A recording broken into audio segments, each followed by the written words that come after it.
What's up, everybody? Welcome back to Turf Watch. I'm Dom Farrow here on the Arthur Moats YouTube channel. We're going to be talking a little bit about this Week 5 matchup the Steelers have coming up against the Cowboys. But first, we can just briefly touch on this Steelers past week against the Colts, where they unfortunately took their first loss of the season.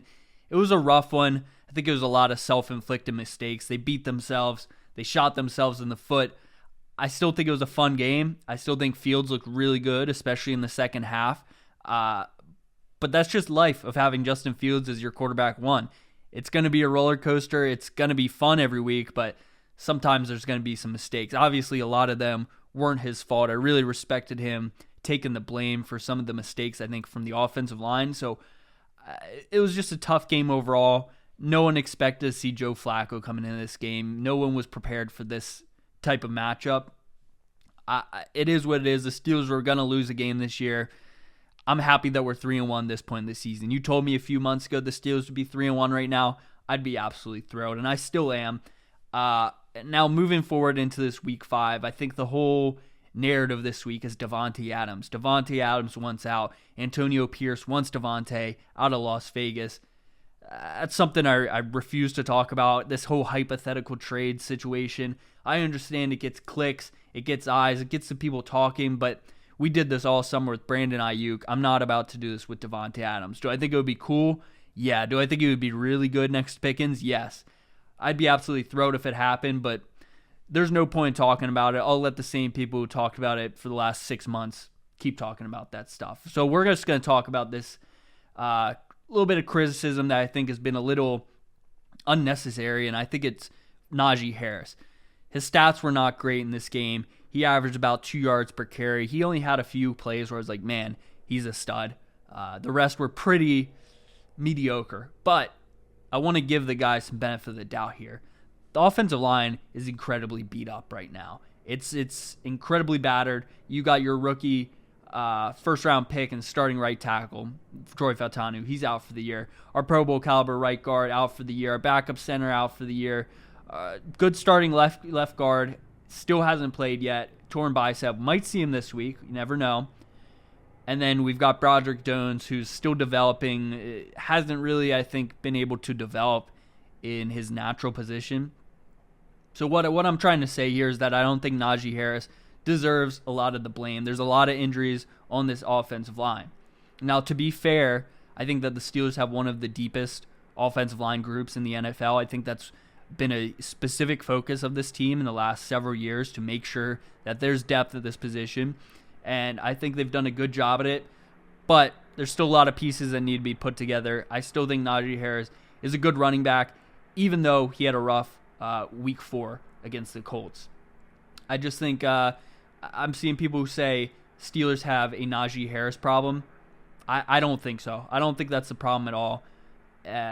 He's averaging 3.4 yards per carry over this first 4 games so far, and he's received the most first down carries for the Steelers this year, and no team averages less yards per carry on first down than the Steelers. This is another thing where I feel like the Steelers aren't using Naji Harris to his full ability. He's a type of running back where I feel like you need some more beef. You need a fullback. I know it's an old school offensive type of thing, but I think he's an old school type of running back. I think you'll see more success as Arthur Smith figures this guy out a little bit more. I hope so, because I really like Naji Harris. Obviously, he's an incredible athlete. And it's going to be really good to see Jaylen Warren get out here. I think he looks like a very natural NFL running back. I wouldn't be surprised if he gets an extension after this year. But right now, I don't think the criticism for Naji Harris is justified. And I also don't think you can really talk a lot of crap on the offensive line as well right now, because it's a young group. It's a young group, and they've looked pretty good so far. Zach Frazier, fantastic so far, outside of that snap last week, outside of a few miscommunications with Fields. Super happy with him. A guy that I'm personally not very happy with, and I know a lot of fans aren't, is Broderick Jones. We mentioned him earlier, saying that he might not be in that natural position right now. And I'm not really upset about how he's playing on the field and how he's developing, because I understand there's a lot of challenges. He's only in his second year. I don't think he's lived up to expectations, but that's beside the point. What I do think is silly and which I'm kind of frustrated a little bit with is that Broderick Jones is responding to fans on Twitter. This is the last thing that you want to see from your players. We've seen too much nonsense before where players are acting childish, and that's what Broderick Jones is being. He's acting like a child here. Just a few of these. Some guy tweeted at me, said, "We thought Dan Moore was bad." Jones said, "Hold my beer." He said, "You got one right now, huh?" Someone said, "With all due respect, stop taking penalties." He said, "I had 0 penalties, boss. Check the stats." And he's telling people, "Come show me how to do it." With people criticizing his play. I just do not think this is necessary at all. I understand that these fans can be jerks. There's a lot of people who just say things to be rude, especially where every single person who's tweeting at him doesn't have a profile picture. That's pretty much the guarantee that guys are scumbags, and that gives you just good enough reason to not respond to these people. Broderick Jones, before he went on this rampage after the game, he hadn't tweeted since January 15th. It had been 9 months since this guy tweeted, and now he's going at Steelers fans for criticizing him. These nameless gray faces. Why are we worried about that? I understand you had a bad day at work. You had a really rough day on the field. But why do you come out here and you start talking crap to Steelers fans? And he's left all these tweets up. He's left all these responses up, except for one. He deleted one where a Steelers fan or maybe someone who bet on the game, I'm not sure. This guy tweeted, "I'm not even joking. I think Broderick Jones has Down syndrome." And Broderick Jones responded, "I do."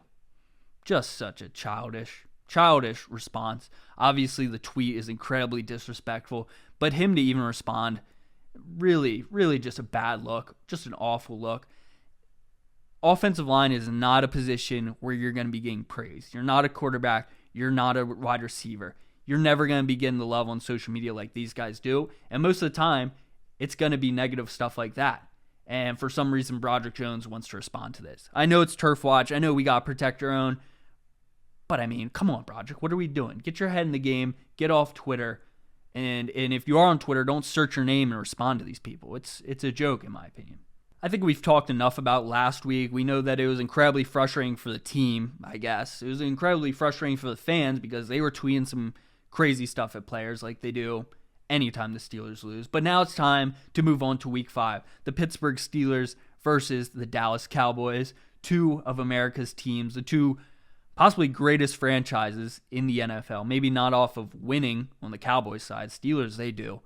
But as far as just iconic teams, these are the two teams you got right here. On Sunday Night Football, the biggest stage of them all. This is the first time that the Cowboys and the Steelers are playing on Sunday in Pittsburgh since 2016. And I don't know if you remember this game. Unfortunately, I can't put the clip in here, but this was the Ben Roethlisberger fake spike to AB game. This is one of the best games that I've had the pleasure of going to.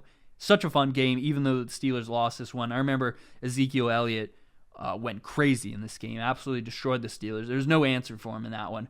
But that was the last time that the Cowboys have played in Pittsburgh on a Sunday. Here's another fun fact for you. The Steelers and the Cowboys are meeting up on Sunday Night Football for the first time ever. I think that's absolutely insane. I can't believe it's never happened before. I think the energy for this game is going to be absolutely electric. The home crowd fans are going to make it very difficult on this Cowboys team who's already a bit depleted. Just some big names this week that the Cowboys will be missing. Brandon Cooks, wide receiver 2. He's out of the mix. No Micah Parsons. No DeMarcus Lawrence. And this is a Cowboys team who has allowed a lot of rushing yards this season. We mentioned Naji Harris earlier in the show, but if Naji Harris can't get anything going here, maybe we can start being concerned. Maybe we can start saying maybe we have some problems here. But right now, I'm not worried. But without Micah Parsons, DeMarcus Lawrence, I expect this to be a heavy run offense on Sunday night. This is a game where you have to let anyone but CeeDee Lamb beat you. No Brandon Cooks. I understand he's a bit older, maybe not in the prime of his career anymore. But as far as other wide receiver options that the Cowboys will have this week, we're talking about guys like Jalen Tolbert, Cavante Turpin. Who are these guys? I bet they're great players. I bet they're good. But CeeDee Lamb is on a different level than these dudes. Make sure he doesn't get the ball. Make sure he doesn't do what he does best, which is extending plays and scoring touchdowns. Now, we did this a little bit last year. I'm going to try to bring it back here into the NFL.com predictions and what they have as far as scores and teams winning in this game. 4 out of the 10 have the Cowboys winning this game, so they're slightly in the Steelers' favor. It looks like they expect it to be a high-scoring game. Everyone except Brooks has the winning team scoring 20-plus points here. I like what I'm seeing so far. They expect it to be a close one, and so does Vegas, because the Steelers are 2.5-point favorites against the Cowboys in this game. Last week, I thought that the line was a little bit weird for the Colts game. They were favored by 1.5 points. I think it might have moved to 2.5 closer to game time.